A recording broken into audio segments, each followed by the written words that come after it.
সংসারের মধ্যে থেকে সন্তান আত্মীয় পরিজন এদের নিয়েই আমাদের দিন কাটে। ভগবানকে ডাকবো কখন, সময় কোথায়? রান্নাঘরেই তো দিনটা কেটে যায়। হরিও গোবিন্দ ঘোষের অবস্থা তাই হয়েছে বাবা। একটু একটু করে দুইবার সেবা কমে গিয়ে হয়ে গেল দুবার। প্রভু দেখলেন ভক্ত তো মায়ার বাঁধনে আবদ্ধ হয়ে গেছে, তো যেমন মায়া দিয়েছি মায়াগুলো আমি একটা একটা করে কাটিয়ে নেব। সবার আগে কাটালেন তার স্ত্রীকে, কেড়ে নিলেন। কেমন করে? ভিক্ষা করে এসে নিজের স্ত্রীকে ডাকছে, মাধবী যা কিছু ভিক্ষা করেছি দুই ভাগ করো, এক ভাগ রন্ধন করো, এক ভাগ গুছিয়ে রাখো। আমি চললাম গঙ্গায় স্নান করতে, এসে গোপীনাথের সেবা দেব। ঝোলাটা রেখে চললেন স্নান করতে। স্নান করে এসে দেখছেন ভিক্ষার ঝুলিটা যেখানে রেখেছিল সেইখানেই আছে, রান্না হয়নি। গেল কোথায় মাধবী? এত বেলা হয়ে গেল। ডাকতে ডাকতে মন্দিরের ভিতরে ঘরের মধ্যে প্রবেশ করে ডাকছে, মাধবী ও মাধবী। হঠাৎ দেখছে বিগ্রহ গোপীনাথের চরণে তার স্ত্রী মাধবী উপুড় হয়ে পড়ে আছে। মাধবী কি ব্যাপার, তুমি এখনো গোপীনাথের চরণে পড়ে আছো? আরে ওঠো, রান্না করো, তাকে সেবা দাও, তারপরে তোমার যা মনে চাই তাই বলো। কি হলো, আমার কথা শুনতে পাচ্ছ না? ও মাধবী, মাধবী, মাধবী তুমি সাড়া দিচ্ছ না কেন? কাছে গিয়ে যেই না তার অঙ্গ পরশ করেছে মা, হঠাৎ দেখছে তার অসার দেহ। স্ত্রীকে কোলের মধ্যে করে নিয়ে চিৎকার করে বিগ্রহ গোপীনাথের সামনে বসে কাঁদছে গোবিন্দ ঘোষ আর বলছে, গোপীনাথ তুমি আমার মাধবীকে কেন কেড়ে নিলে? কি অপরাধ করেছিল আমার মাধবী? কেন কেড়ে নিলে তুমি? বলো গোপীনাথ, কেন কেড়ে নিলে? কি অপরাধ করেছিল? চিৎকার করে কাঁদছে। পাড়াপড়শি সবাই চিৎকার শুনে গোবিন্দ ঘোষের ঘরে এসে দেখছে যে তারই কোলে তার স্ত্রী মাধবী অসার দেহ। সবাই সান্ত্বনা দিয়ে বলছে, গোবিন্দ শান্ত হও, যিনি দিয়েছিলেন তিনিই তো নিয়েছে। তোমার যদি হতো সে তোমায় ছেড়ে যেত না। কেঁদো না, শান্ত হও। সন্তান আছে তোমার, তাকে নিয়ে তুমি সংসারে সুখে থেকো। সকলের সান্ত্বনা পেয়ে নিজে হাতে তার স্ত্রীর শেষকৃত্য করে ছোট্ট সন্তান গোপীনাথকে নিয়ে তার দিন কেটে যায়। সারাদিন ভিক্ষা করে, সন্ধ্যাবেলা যখন ঘরে ফেরে ছেলে বাবার কোলে বসে প্রতিদিন একই প্রশ্ন করে, বাবা যখন একটু বড় হয়েছে, বাবা 5 বছর বয়স, বাবার কোলে বসে বলছে, বাবা সকলের তো মা আছে, আমার মা নেই কেন? বাবা আমার মা কোথায়? সে তো আমাকে ভালোবাসে না, সে তো আমাকে খাওয়ায় না, ঘুম পড়ায় না, আদর করে না, কোথায় আমার মা? গোবিন্দ ঘোষ কি উত্তর দেবে সন্তানকে? বুকের মধ্যে চেপে ধরে বলে, বাবা আমি তো আছি, আমি তোর মা, আমি তোর বাবা। ছোট্ট শিশু কি বোঝাবে তাকে? প্রতিদিন একই প্রশ্নে জর্জরিত হতে হতে একদিন গোবিন্দ ঘোষ বলে উঠলেন, তুই মায়ের কথা জানতে চাস? তবে যা, মন্দিরে যে গোপীনাথ দাঁড়িয়ে আছে ওর কাছে গিয়ে জিজ্ঞাসা কর তোর মা কোথায়। ছোট্ট 5 বছরের শিশু গোপীনাথ যেই না বাবা স্নান করতে চলে গেলেন, এক পা দুপা করে মন্দিরে প্রবেশ করে বিগ্রহ গোপীনাথের সামনে বসে পুত্র গোপীনাথ মা মা বলে কাঁদছে। গোপীনাথ, বাবা বলল তুমি নাকি জানো আমার মা কোথায়? জানো গোপীনাথ, সকলের মা আছে, আমার মা কোথায়? বলে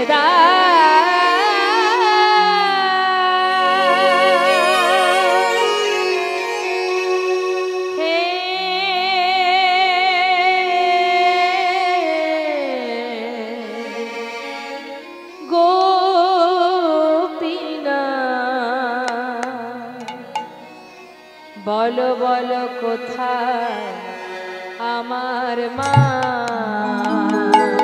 বলো কোথায় আমার মা?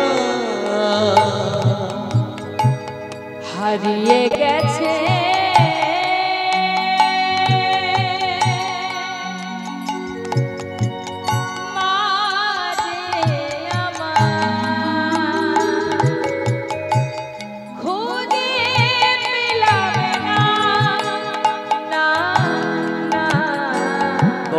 বলো কোথায় আমার মা? বলে দাও হে গোপীনাথ, বলো কোথায় আমার মা?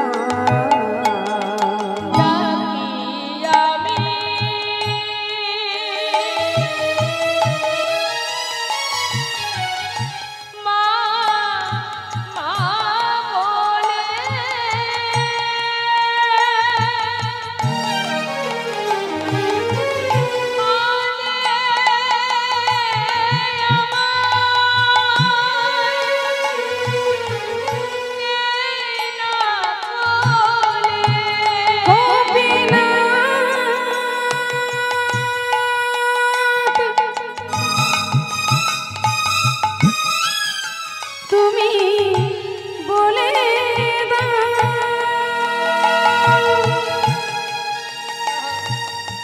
কোথায় আমার মা আছে? তুমি বলে দাও।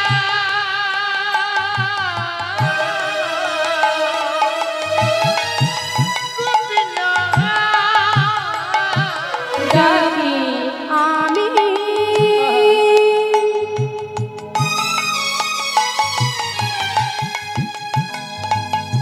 মা বলে, মা যে আমার নেই না কোলে। হারিয়ে গেছে মা যে আমার,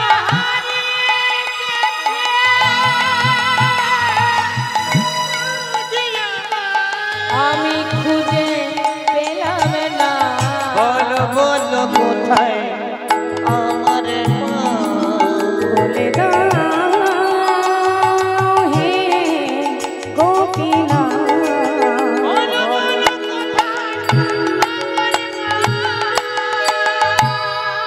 গোবিন্দ ঘোষ স্নান করে এসে নিজের পুত্রকে খুঁজছে, কোথায় গেল আমার পুত্র গোপীনাথ? গোপীনাথ, সব মা বাবাই যেমন সন্তানকে ভালোবাসে, গোবিন্দ ঘোষ তার পুত্রকে ভালোবাসে। ও গোপীনাথ, কোথায় বাবা? কত সময় তোকে দেখিনি, আমার কোলে আয়, কোলের মধ্যে আয় বাবা। কোথায় গেলি তুই? ডাকতে ডাকতে ঘরের ভিতরে প্রবেশ করে দেখছে বিগ্র গোপীনাথের সামনে তার পুত্র গোপীনাথ মা মা বলে কাঁদছে। ছুটে গিয়ে সন্তানকে যেই না বুকের মধ্যে জড়িয়ে ধরেছে, দেখছে পুত্রের বদন থেকে ঝলকে ঝলকে রুধির ঝরছে। চিৎকার করবে যে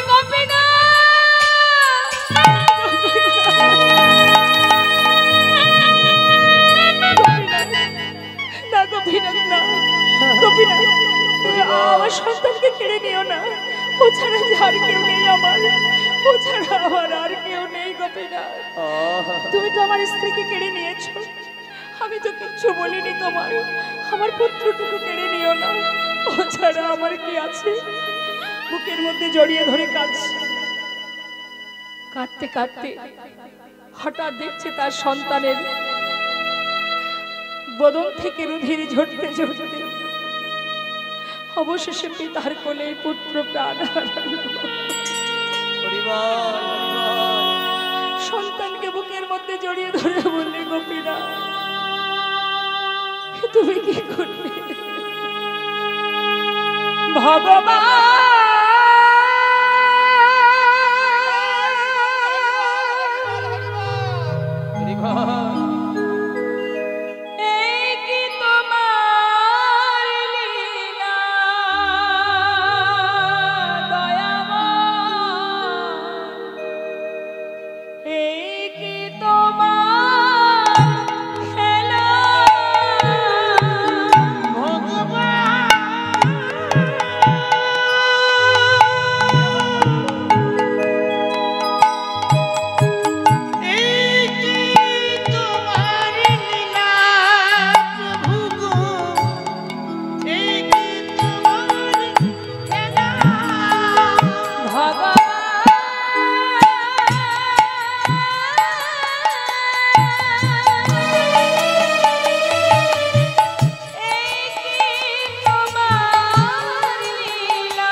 হারালো সন্তানকে। কোনো কথা না বলে মা সন্তানকে নিয়ে গিয়ে গঙ্গার ঘাটে মাটি খুঁড়ে সন্তানের সমাধি দিল গোবিন্দ ঘোষ। নিজে হাতে পুত্রের সমাধি দিয়ে গঙ্গা থেকে স্নান করে ঘরে ফিরে এসে শুদ্ধ বসন পরিধান করে বিগ্রহ গোপীনাথের কাছে দাঁড়িয়ে বলে উঠলেন, গোপীনাথ, সর্বস্ব কেড়ে নিলে তুমি, আমি তো কিছুই চাইনি তোমার কাছে। আমি তো বলিনি আমার সংসার দাও, তুমি তো দিয়েছিলে, আবার কেড়েও নিলে। তবে তুমিও শোনো, আমার বলতে যা কিছু সবই যখন কেড়ে নিয়েছো, এই প্রাণ আমি আর রাখতে চাই না।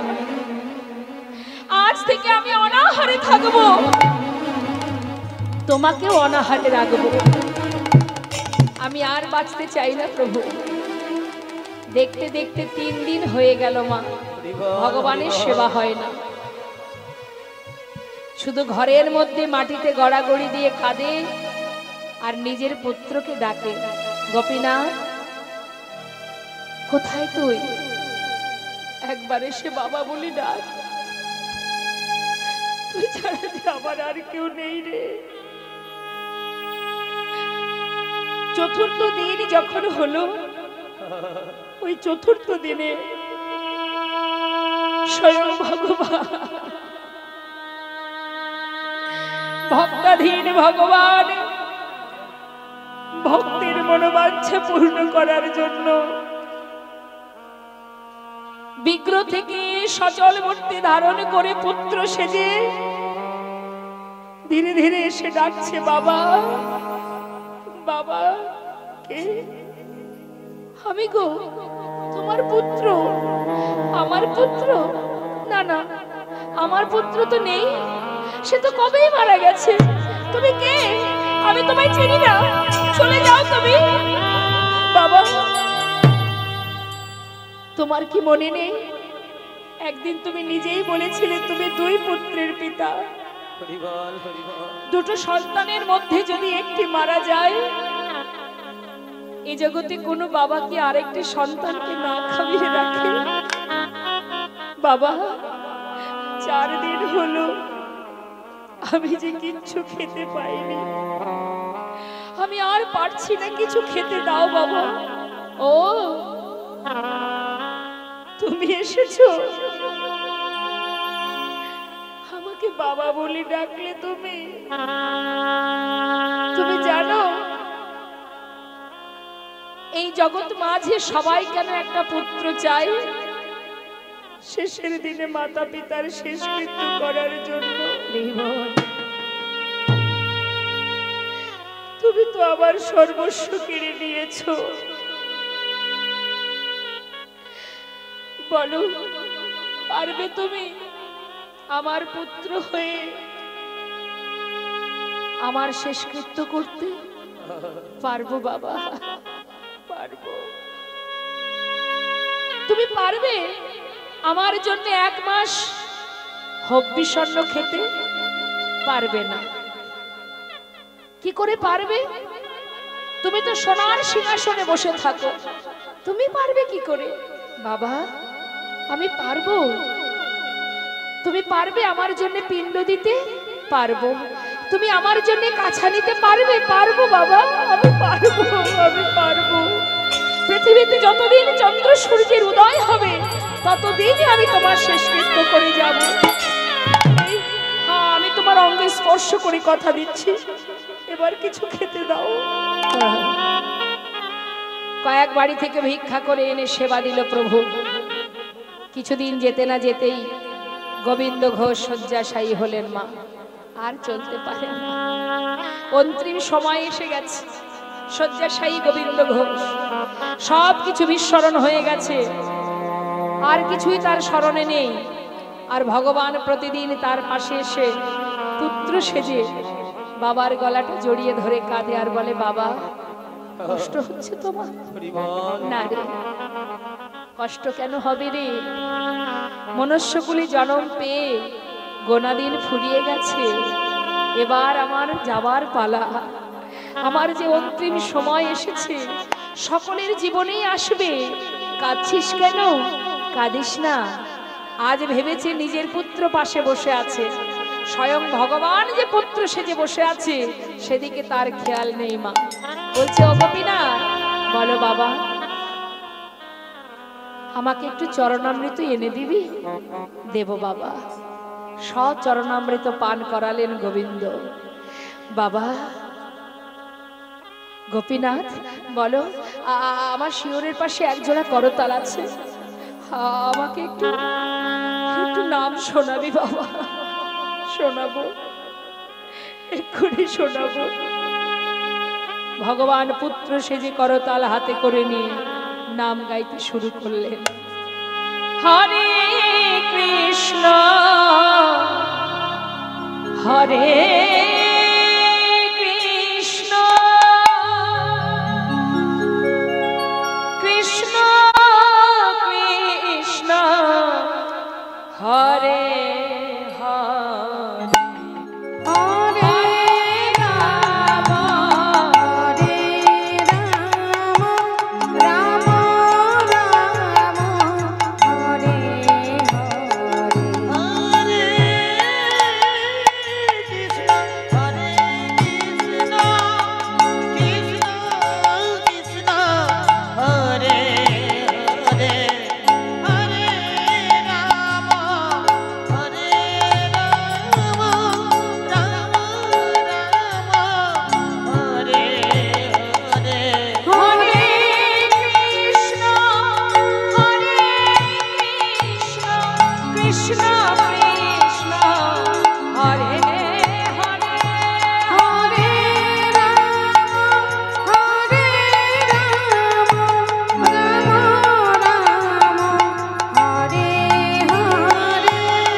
এটা কোথায় এলাম? পূর্বস্থলী।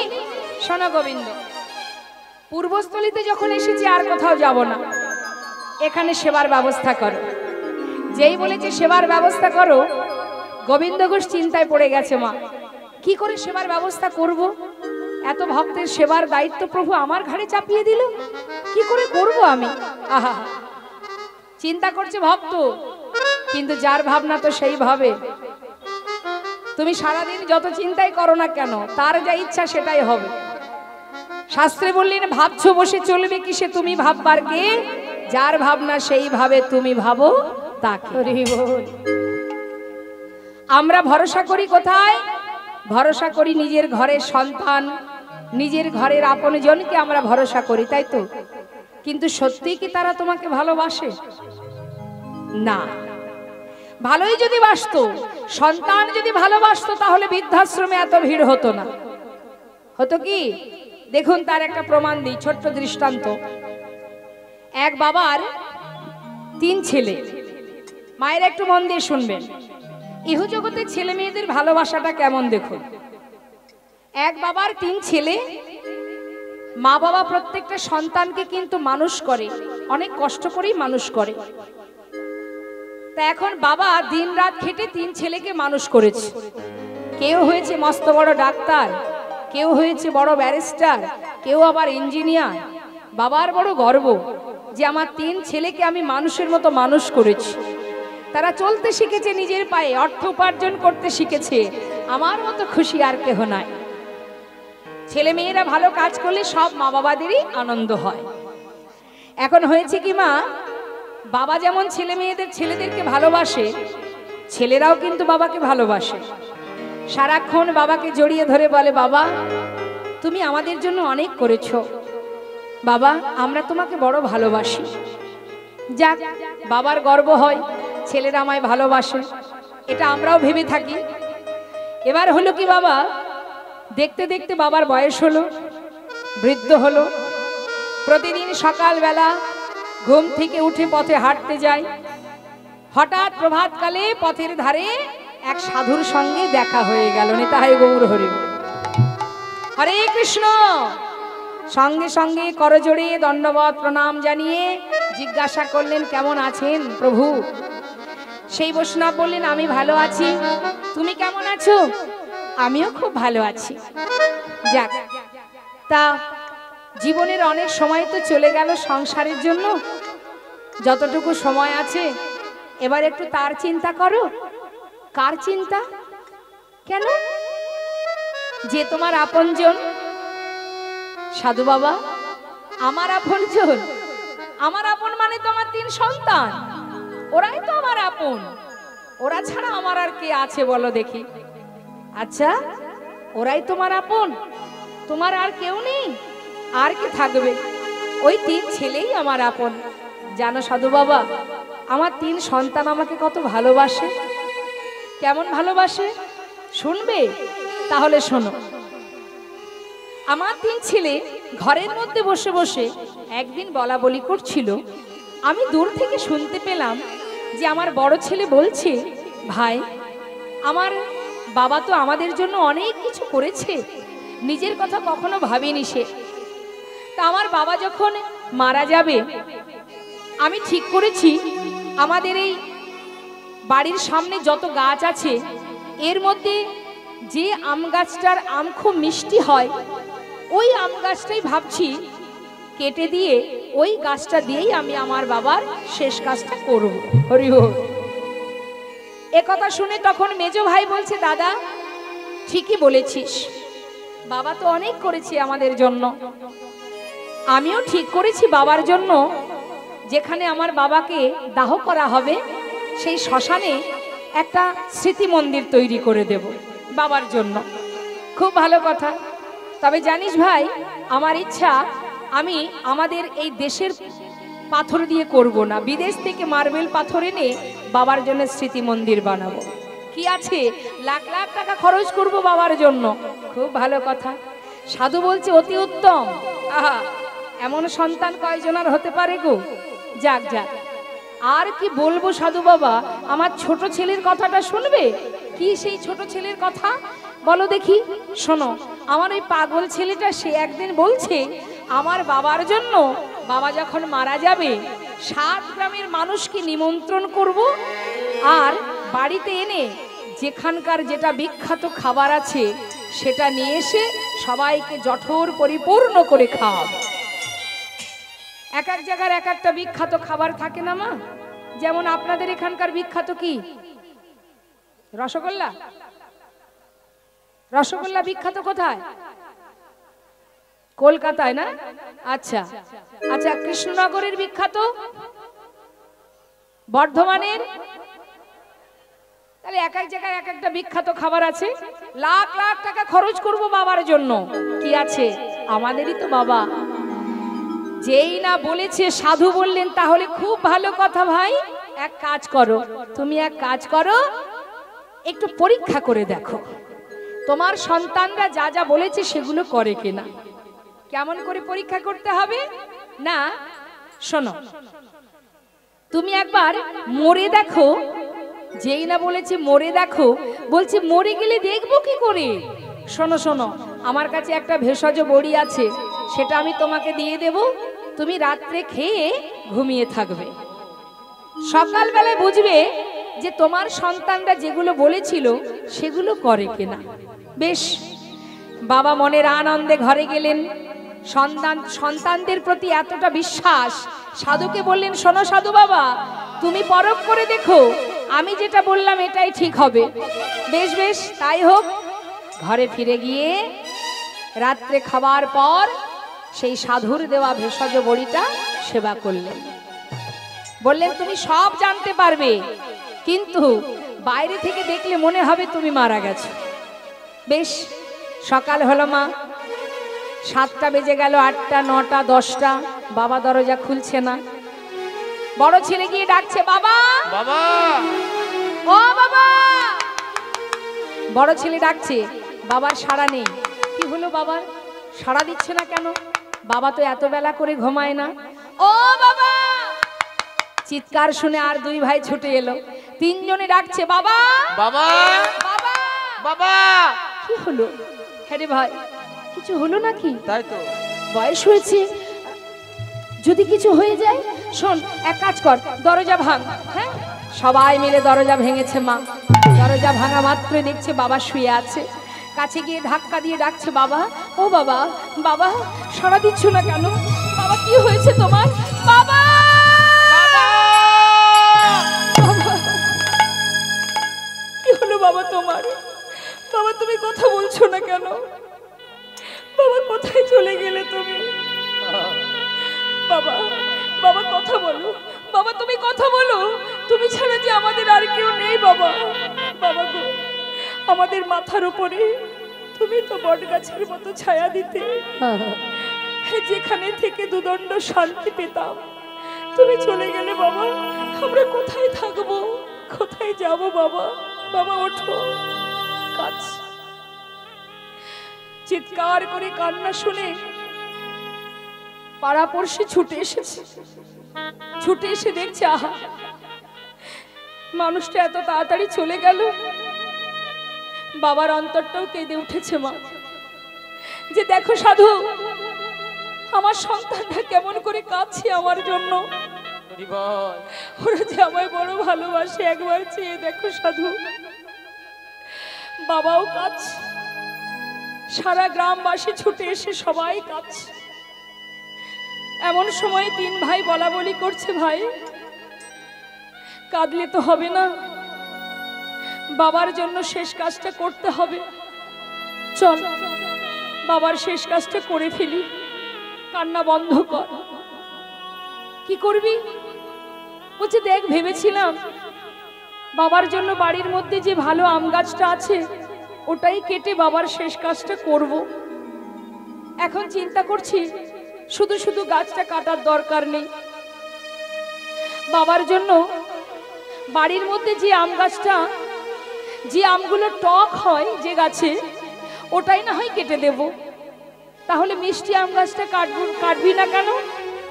না দেখ, বাড়িতে ছোট ছোট বাচ্চা আছে, পাড়ায় পাড়ায় মিষ্টি আমের জন্য ঘুরে বেড়াবে। তার থেকে ওই গাছটা থাক, যে গাছের আমটা কেউ খেতে পারে না, খুব টক, ওই গাছটা না হয় কেটে দেব। হরি বল। বাবা শুনছেন মা শুয়ে শুয়ে, আমার সন্তান যাকে মানুষ করেছি তার মুখের বাণী। মেজ ছেলে বলছে, দাদা ভেবেছিলাম বাবার জন্য একটা স্মৃতি মন্দির করব। চিন্তা করলাম এত টাকা খরচ করে এখন স্মৃতি মন্দির বানাতে গেলে হবে না, লাখ লাখ টাকা খরচ করলে তো হবে না, সে তো আর ফিরে আসবে না। বাবা যেমন মানুষ করেছে আমাদের, আমাদের সন্তানদেরও তো মানুষ করতে হবে। তা শুধু শুধু এত টাকা খরচ করার দরকার নেই। তার থেকে ওই যে বাঁশবাগানের যে বাঁশ গাছ আছে, ওই বাঁশ গাছ দিয়ে একটা বেড়া তৈরি করে খড়ের চাল করে একটা স্মৃতি মন্দির বানিয়ে দিলেই হবে। এটাও স্মৃতি মন্দির, আবার পাথর দিয়ে সুন্দর করে তৈরি করলে সেটাও তো স্মৃতি মন্দির। হরি বল। বাবার অন্তরটা কেঁদে উঠেছে। বাবা মনে মনে চিন্তা করছে, আহা সাধু, তুমি তো ঠিকই বলেছিলে, আমি তো বুঝতে পারিনি, আমি যে মোহঘুমি ঘুমিয়ে আছি, আমি বুঝতে পারিনি সাধু।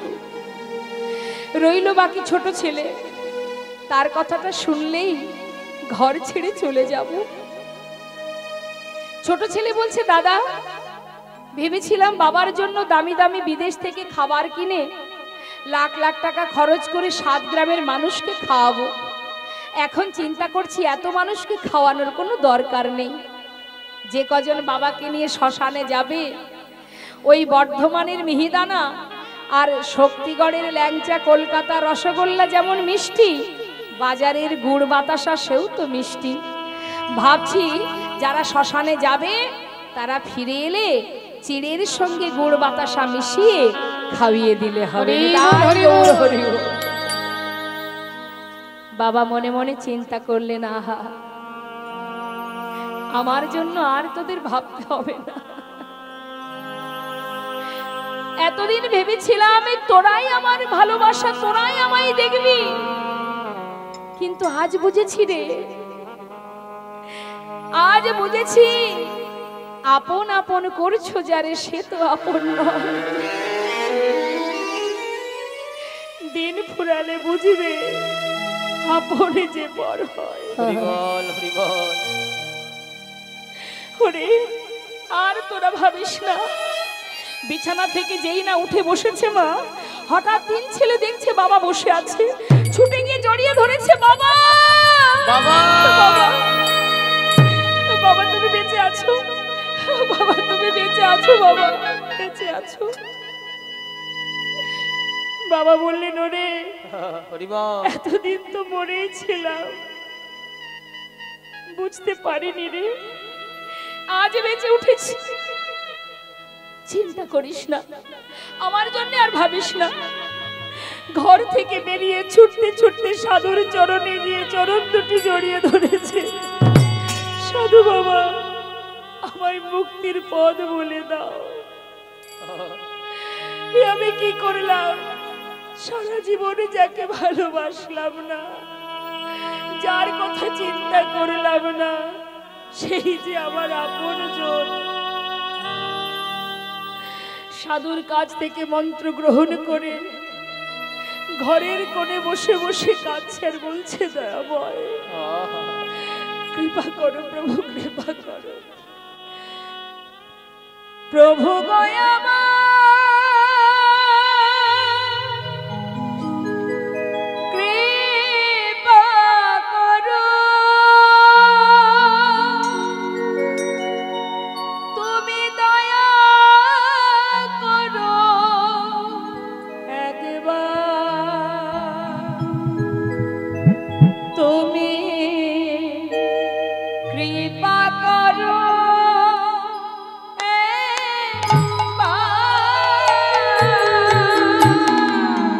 প্রভু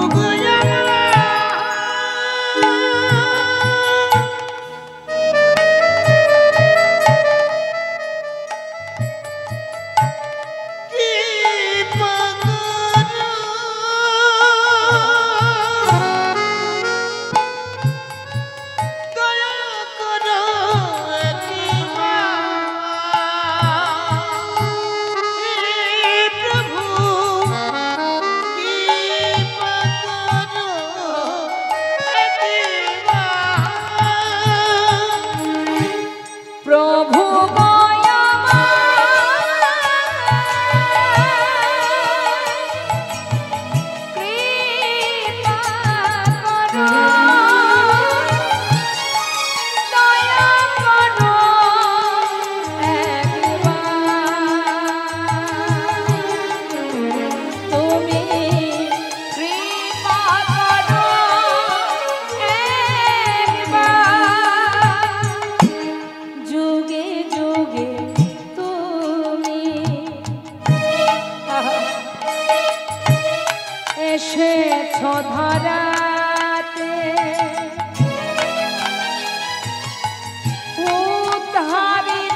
জীবনে সবাই আপনাকে ফেলে চলে যাবে মা, কিন্তু একজন আপনার পাশ থেকে যাবে না, যদি তার প্রতি আপনার বিশ্বাস থেকে থাকে, যিনি আপনার দুঃখেও থাকবে, যিনি আপনার সুখেও থাকবে, সর্বদাই আপনারই পাশে থাকবে, শুধু তাকে ভরসা করতে হবে। আজ দেখুন গোবিন্দ ঘোষ চিন্তা করছে, প্রভু তুমি তো বললে সেবার ব্যবস্থা করতে, এত ভক্তের সেবার ব্যবস্থা আমি একা কি করে করব? কিন্তু গৌরহরি পূর্বস্থলিতে যখনই চরণ রাখলেন, সেই খবর চলে গেল নবদ্বীপে। আর নদিয়াবাসী যখন শুনতে পেলেন যে গৌরহরি পূর্বস্থলিতে এসেছেন, খবর পেয়ে নদিয়াবাসী সবাই যাচ্ছে গৌর দর্শনে। ঠান্ডা লেগেছে? আচ্ছা শোনো শোনো, চিন্তা করো না, দেখেছো কত ভক্ত? হ্যাঁ, সবার হাতে সেবার বস্তু দেখতে পাচ্ছ? চিন্তা করছিলে কি করে কি হবে, তাই তো? তা যাও, আর দেরি কেন, এবার সেবার ব্যবস্থা করো। তাড়াতাড়ি করে রন্ধন করলেন মা, রান্না হলো, তারপর সবার আগে প্রভুকে সেবা দিলেন। গৌরহরি যেই না সেবা হয়ে গেল, সঙ্গে সঙ্গে প্রভু হাত বাড়ালেন, গোবিন্দ সেবা দিলে এবার দাও, কি চাই প্রভু? সে কি কথা, সেবার পরে কি দিতে হয় জানো না বুঝি? না প্রভু, তুমি বলো কি চাই, এক্ষুনি এনে দেব তোমায়, বলো। গোবিন্দ, মায়েরা বলুন তো দেখি। বাহ, মুখশুদ্ধি, কি মুখশুদ্ধি? হরিত কি? হ্যাঁ, হরি বল। আচ্ছা হরিত কি চাই তো? ঠিক আছে প্রভু, তুমি চিন্তা করো না, তুমি বসো, আমি যাচ্ছি। গ্রামের মধ্যে মুখশুদ্ধি ভিক্ষা করতে গেলেন গোবিন্দ ঘোষ। মুখশুদ্ধি মাগিবার তরে গোবিন্দ চলিল, মুখশুদ্ধি মাগিবার তরে গোবিন্দ চলিল। ওই না মুখশুদ্ধি, দেখো মুখশুদ্ধি মাগিবার তরে গোবিন্দ চলিল। এই যে মুখশুদ্ধি দাও না মোরে, মুখশুদ্ধি দাও না মোরে। একটা আম বাগানে প্রচুর আম মুকুল হয়েছে, আমের মুকুল। হ্যাঁ, তা মালিক দেখছে বাবা বাবা কত মুকুল হয়েছে গাছে, তাহলে কি গোবিন্দের সেবা বহুদিন হয়ে যাবে। ঠিক আছে মা, দেখবেন এই যে আসছে আমের মুকুল হবে না? হ্যাঁ, তা চিন্তা করছে যে বহুদিন গোবিন্দ সেবা হয়ে যাবে, খুব আনন্দ মালিকের। এবার দেখুন এই যে কুয়াশা পড়ছে না, এই কুয়াশাতে দেখবেন অনেক মুকুল নষ্ট করে দেয়, তাই না? হ্যাঁ, অনেক মুকুল নষ্ট হয়ে যায়। এখন কিছু কিছু মুকুল নষ্ট হয়ে গেছে বলে মালিক চিন্তা করছে তাতে আর কি আছে, এখনো তো অনেক মুকুল আছে, এগুলোই গোবিন্দ সেবায় দিয়ে দেব। এবার চলে গেল কুয়াশা, তারপরে দেখবেন এই যে আসবে বৈশাখ মাসের ঝড়, চৈত্র বৈশাখে কাল বৈশাখী ঝড় হবে তো, সেই সময় দেখবেন ছোট ছোট আম হলে দেখবেন অনেক আম ঝড়ে পড়ে যায়, তাই না? মালিক চিন্তা করছে তাতে আর কি আছে, এখনো তো আছে, এগুলোই গোবিন্দ সেবায় দিয়ে দেয়। এবার দেখবেন ওই ঝড় থেমে গেল, একটু যখন বড় বড় হবে, পাড়ার বাচ্চারা কি করে, নিচে দাঁড়িয়ে ঢিল দিয়ে দিয়ে অনেক আম পেড়ে নেয়। এখন মালিক চিন্তা করছে যা ঠিক আছে, কিছু তো আছে, যেগুলো আছে এগুলোই গোবিন্দ সেবায় দিয়ে দেব। হরি বল। এই কথাটা বলার কারণ হচ্ছে এটাই, এটা হচ্ছে গোবিন্দের একটা বাগান, আম বাগান।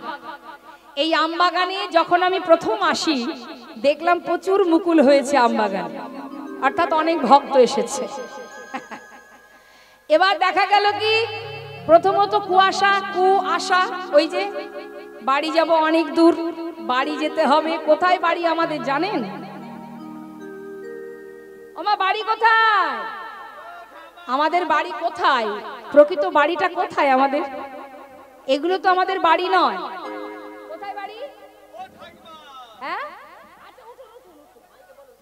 বেলপুকুরে আপনার বাড়ি, তাই তো? আচ্ছা, এখন তো বেলপুকুরে আছেন, যখন আর থাকবেন না, মানে যখন আমরা মারা যাব আর কি, তখন কি বেলপুকুরেই থাকবেন? আসতে তাহলে এখন বেলপুকুরে আছেন, এর আগে কোথায় ছিলেন? বাপের বাড়ি ছিলেন। হরি বল। তার মানে আগে কোথায় ছিলাম জানি না, আবার মরার পরে কোথায় যাব জানি না। যেখানেই আমাদের ঠিকানা জিজ্ঞাসা করে আমরা কি করি, বেলপুকুরে আমার বাড়ি ঠিকানাটা দিয়ে দিই, তাই না? হ্যাঁ, এটা তো আমার আসল ঠিকানা নয়। ঠিকানা জিজ্ঞাসা করলেই বর্তমানে আধার কার্ড দেখিয়ে দেওয়া হয়, এই দেখো আমার ঠিকানা। কিন্তু যেখান থেকে এসেছি সেখানে আধার কার্ড চলবে বাবা? সেখানে কোনো কাগজই চলবে না। অর্থাৎ সেটাই আমার আসল ঠিকানা, এটা আমার বাড়ি নয়, এটা আমার থাকবার জায়গা, বাসস্থান। কিন্তু আসল বাড়ি গোবিন্দের চরণ গোলক ধাম। নিতাই গৌর হরি গৌর হরি হরি।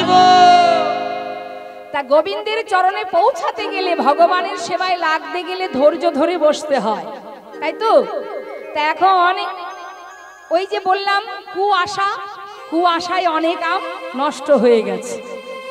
তারপরে এলো ঝড়, দেখবেন ঝড় যখন আসছে দমকা হাওয়ার মতো কিছু কিছু চলে যাচ্ছে। তারপরে হলো কি, এই দেখুন ওই বাচ্চারা ঢিল দিয়ে আম পাড়ে, যেমন ওই যে আমার মা যাচ্ছেন সাথে করে আর দুজনকে ডেকে নিয়ে যাচ্ছে, মানে ঢিল মেরে আম পাড়ার মতো। এই চল বাড়ি চল, ঠান্ডা লাগছে, কীর্তন শুনতে হবে না, বাড়ি চল। এখন মালিক দেখছে কি আছে তাতে, আর কি আছে, সবই তো আর গোবিন্দ সেবায় লাগে না। যারা গোবিন্দ সেবায় লাগবার জন্য শক্ত করে ডালটা ধরে অপেক্ষা করে থাকতে পারবে, তারাই লাগবে অবশেষে গোবিন্দ সেবায়।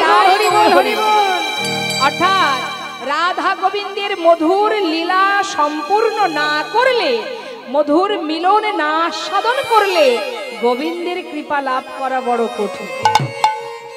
তাই মাগো, এখনো বলা যাচ্ছে না যে গোবিন্দের এই আম বাগানে কতগুলো আম অবশেষে গোবিন্দ সেবায় লাগবে। নিতাই গৌর হরি। সবাই মিলে একবার হাত তুলি দেখি, সবাই তুলুন। হ্যাঁ হ্যাঁ, সবাই হাত তুলে একসঙ্গে আমরা গাইবো, কেমন? ছলো ছলো নয়নে হাসি মাখা বদনে। ভগবানের নাম যদি আপনি করতে চান, আপনার স্বভাবটা কেমন হবে? চোখে থাকবে কৃষ্ণ প্রেমের বাড়ি, হাসি মাখা বদন, অর্থাৎ বদনে থাকবে হাসি, আনন্দ কানন, এটা হলো আনন্দ কানন, গোবিন্দের কানন। হ্যাঁ, এটা একটা পরিবার, এই পরিবারকে বলা হয় কৃষ্ণ পরিবার, যে পরিবারের সদস্য আপনারা, কেমন? তা সেখানে আমরা বসে আছি সবাই মিলে, একবার সবাই মিলে আমরা হরিনাম করব। সবাই হাত তুলুন দেখি। প্রত্যেকে তুলেছেন তো? ঠান্ডা পড়েছে বুঝতে পারছি, তবু হরিনাম তো, হরিনামে আর কৃপণতা অলসতা করে লাভ নেই। হ্যাঁ, সবাই মিলে জোরে জোরে হাতে তালি দিয়ে আমরা একবার হরিনাম মহামন্ত্র জপ করে নিই। বেশ, আমি গাইব, শুনে নিন, আমার শেষ হলে আপনারা শুরু করবেন। হরে কৃষ্ণ হরে কৃষ্ণ কৃষ্ণ কৃষ্ণ হরে হরে, হরে রাম রাম রাম হরে হরে, হরে কৃষ্ণ বলুন, হরে বাবা হরি বল। নিতাই গৌর হরি বল।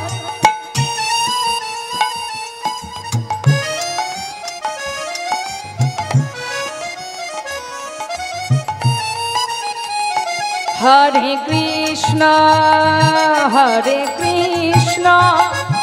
কৃষ্ণ কৃষ্ণ হরে হরে, হরে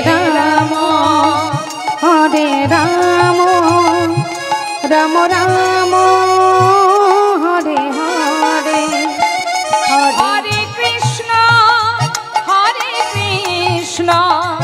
কৃষ্ণ কৃষ্ণ হরে হরে, হরে রাম রাম রাম হরে হরে, বলুন হরে কৃষ্ণ বাবা।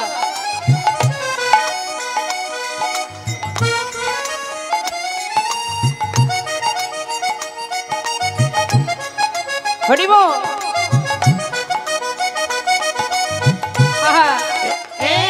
হরে কৃষ্ণ হরে কৃষ্ণ কৃষ্ণ কৃষ্ণ হরে হরে হরে রাম রাম রাম হরে হরে। দুটো হরি তোকে ভিক্ষা করেছে মা, ভিক্ষা করে অনেক দেরি হয়ে গেছে তো প্রভুকে দিতে হবে, ছুটতে ছুটতে ফিরে আসছে। ফিরে আসতে আসতে চিন্তা করছে, তাই তো প্রভু তুমি যেমন আজ মুখশুদ্ধি চাইলে, কাল না জানি কোথায় গিয়ে আবার বলবে গোবিন্দ মুখশুদ্ধি দাও। তার থেকে এক কাজ করি, দুটো হরি তোকে ভিক্ষা করেছি, একটা কাছে রেখে দেব আর একটা প্রভুকে দেব। কাল তিনি যেখানে গিয়ে চাইবেন সেখানেই দিয়ে দেব, সেই ভালো। কি করেছে মা? একটা নিজের কাছে সঞ্চয় করে রেখেছে, এটাই হলো তার অপরাধ। এই যে একটা সঞ্চয় করে রাখলেন, আমরাও সেটাই করি। ভগবানের প্রতি ভরসা না করে সঞ্চয় করে রাখলেন গোবিন্দ ঘোষ। চিন্তা করছে প্রভু তো আর জানছে না আমি কি দিয়ে কি করছি। যিনি এখানে বসে আছেন তার কিছু জানতে বাকি থাকে? বিশ্বকবি রবীন্দ্রনাথ ঠাকুর বলেছিলেন, হিয়ার মাঝে লুকিয়ে আছো দেখতে আমি পাইনি। তাহলে তুমি লুকিয়ে আছো আমার হৃদয় মাঝে, হিয়ার মাঝে লুকিয়েছিলে, আমি তোমায় দেখতে পাইনি। তোমাকে পাওয়ার জন্য আমি সব জায়গা ঘুরেছি, কিন্তু হৃদয় পানে চাইনি। হ্যাঁ, তা যিনি এখানে আছেন তার চোখের ফাঁকি তো দেওয়া যাবে না মা। গোবিন্দ ঘোষের এটাই অপরাধ, সে বুঝতে পারেনি যে প্রভু সবই বুঝতে পারেন। তিনি কি করলেন? একটা নিজের কাছে সঞ্চয় করে রেখে আর একটা নিয়ে প্রভুর হাতে গিয়ে দিলেন। গৌরহরি মনে মনে চিন্তা করলেন, গোবিন্দ তুমি আমার উপরে ভরসা করতে পারলে না, তাই সঞ্চয় করে রেখেছো। আর যারা সঞ্চয় করে আমি তো তাদের সঙ্গ করি না, তাই তোমাকে আমি ত্যাগ করব। কি করলেন? কোনো কথা না বলে ওই একটা হরিতকি সেবা করে কিছু সময় বিশ্রাম করে সবাইকে নিয়ে ওই নীলাচ পূর্বস্থলী থেকে যাত্রা করলেন। এসে পৌঁছালেন কোথায়?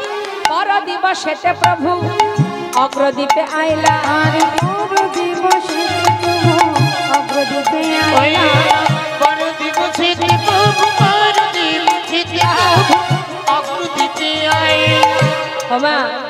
অগ্রদ্বীপেই কিন্তু গোবিন্দ ঘোষের ঘর। হ্যাঁ, সেখানে এসে গৌরহরি বলছে, গোবিন্দ কোথায় এটা? এটা অগ্রদ্বীপ? ও এখানেই তোমার ঘর? বাবা বাবা, শোনো গোবিন্দ, আর কোথাও যাব না, এখানে সেবার ব্যবস্থা করো। যেই বলেছে সেবার ব্যবস্থা করো, গোবিন্দ ঘোষ তাড়াতাড়ি করে রন্ধন করতে শুরু করলেন। রন্ধন হলো, প্রভুর সেবা হলো। সেবার পর প্রভু কি করলেন মা? হাত বাড়ালেন, দাও গোবিন্দ। মুখশুদ্ধি লাগি প্রভু কর বাড়াইলা, মুখশুদ্ধি লাগি প্রভু কর বাড়াইলা, মুখশুদ্ধি লাগি প্রভু কর বাড়াইলা। মুখশুদ্ধি দাও না মোরে, মুখশুদ্ধি দাও না মোরে, ভজনের অবশেষে মুখশুদ্ধি দাও না মোরে, ভজনের অবশেষে মুখশুদ্ধি দাও না মোরে। মুখশুদ্ধি লাগি প্রভু কর বাড়াইলা, মুখশুদ্ধি লাগি প্রভু কর বাড়াইলা। যেই না গোবিন্দ ঘোষের সামনে হাত বাড়িয়েছে, গোবিন্দ ঘোষের তো সঞ্চয় করা আছে, তাই তো? প্রভুর হাত বাড়ানো দেখে আনন্দ ধরছে না, হেলতে দুলতে বলছে, আমি জানি তো তুমি চাইবে, এক্ষুনি দিচ্ছি, দাঁড়াও। যেই না বাহির করেছে মা, এই না প্রভু ধরো। গৌরহরি বলে, দাঁড়াও গোবিন্দ।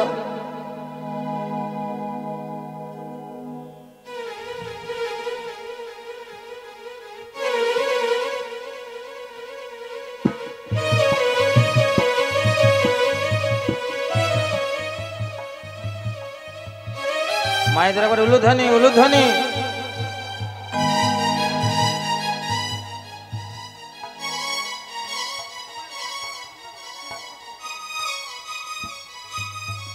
আস্তে। গৌরহরি বলেন, গোবিন্দ কাল যখন মুখশুদ্ধি চেয়েছিলাম, চাইবা মাত্র তুমি দিতে পারোনি, তোমার দেরি হয়েছিল, কিন্তু আজ চাইবা মাত্র এত তাড়াতাড়ি তুমি কোথায় পেলে? গৌরহরি, আমি তো জানি তুমি আজকে চাইবে, তাই কাল আমি দুটো হরি তোকে ভিক্ষা করে একটা আমার কাছে রেখে দিয়েছিলাম। আর একটা আমি তোমাকে দিয়েছিলাম। তুমি আজ যেই না চেয়েছো সেই তো তোমায় দিয়ে দিলাম। প্রভু বলো আমি ঠিক করিনি? প্রভু আমি ঠিক করিনি? বাহ, চমৎকার। তাহলে গোবিন্দ গোপীনাথ সেবা দাও, আর এবার আমায় বিদায় দাও, আমি যাই। তুমি কোথায় যাবে দয়াময়? কেন?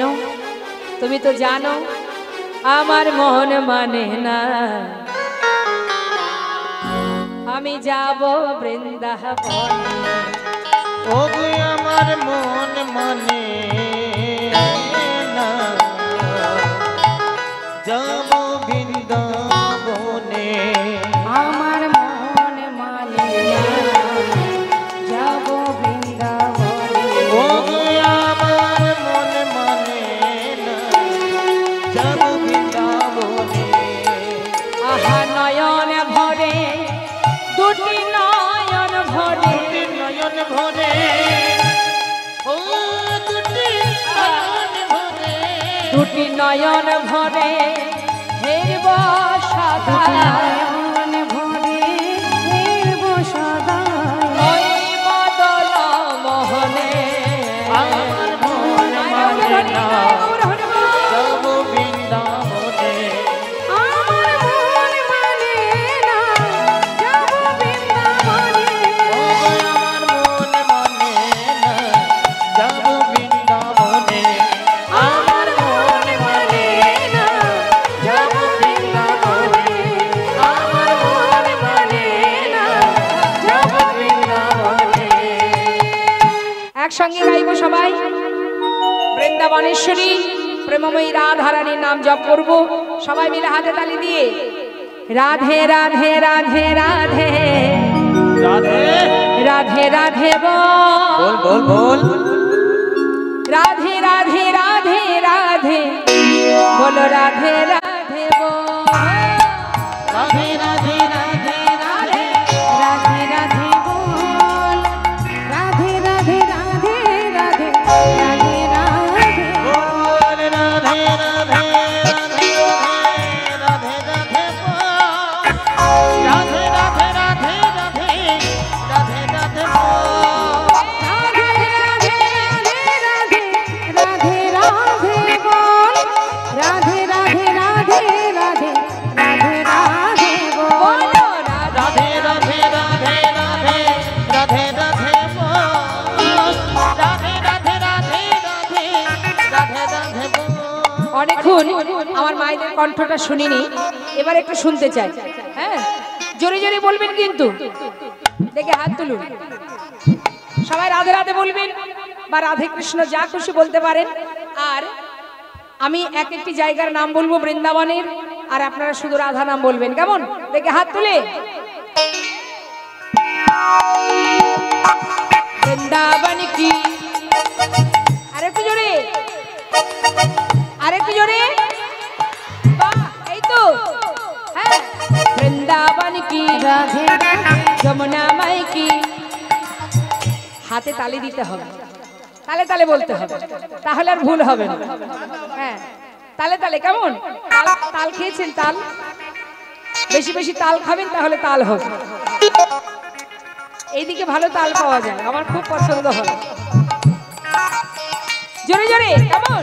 রাধে বৃন্দাবন কি, যমুনা মাই কি, রাধা কুंड की, श्याम कुंड की, गोविंद कुंड की, विलासवान की, मधुवान की, निधुवान की, केशी घाट की, बंशीवाट की, मोहनवान की, माधवीवान की, लौहवान की, तम्रवान की, कमालवान की, भंडीवान की, आगे पीछे दाहिने बाएं, बोल बोल में ऊपर नीचे बोलो, राधे राधे राधे राधे राधे राधे बोल, राधे राधे राधे राधे राधे राधे बोल, राधे राधे राधे राधे राधे राधे बोल, राधे राधे राधे राधे राधे राधे মা। প্রাণ পাখি উড়ে চলে গেল। গোটা গ্রামবাসীকে প্রভু ডাকলেন, কে আছো? পুত্র সেজে সকলকে ডাকলেন। কেউ কিন্তু জানলো না কখন গোবিন্দ ঘোষ চলে গেলেন। ভগবান পুত্র সেজে সবাইকে ডেকে এনে আজ নিজে হাতে তারই ঘরে মাটি খুঁড়ে সমাধি দিলেন। কিন্তু মন্দিরের পূজা সে কি আর বন্ধ থাকে? গ্রামের দ্বিতীয় পূজারীকে প্রভু স্বপ্ন দেখালেন, পূজারী রাজবেশ খুলে দিয়ে আমাকে কাছা পরিয়ে দাও। দিনে একবার হবিষণ্ণ করে সেবা দেবে 1 মাস। চৈত্র মাসে মধুকৃষ্ণ একাদশী তিথিতে স্নান করিয়ে আমাকে শুদ্ধ বসন পরাবে, নিয়ে যাবে গঙ্গার ঘাটে। আমি আমার পিতার জন্য পিণ্ড দান করব। 1 মাস পর চৈত্র মাসে মধুকৃষ্ণ একাদশী তিথিতে প্রভুকে কাছা পরিয়ে শুদ্ধ বসন পরিয়ে গঙ্গার পাড়ে নিয়ে যাওয়া হয়।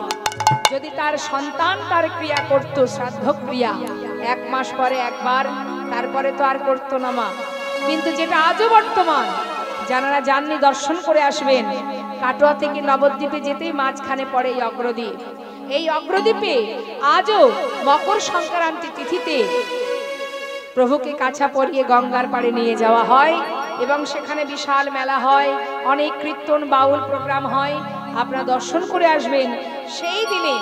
এবং যতদিন চন্দ্র সূর্যের উদয় হবে পৃথিবীতে, ততদিনই এই ক্রিয়া চলবে।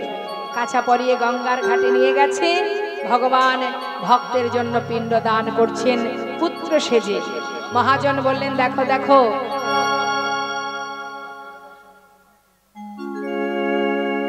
ভক্তের মনোবাঞ্ছা পূর্ণ করলেন ভগবান। যুগে যুগে তুমি এসেছ ধরাতে, রাখিতে তোমারি ভক্তির মা।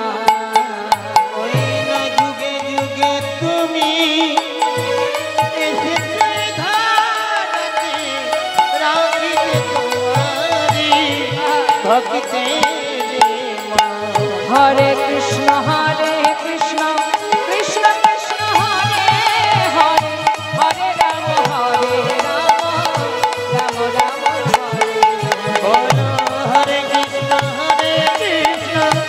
কৃষ্ণ কৃষ্ণ হরে হরে, হরে রাম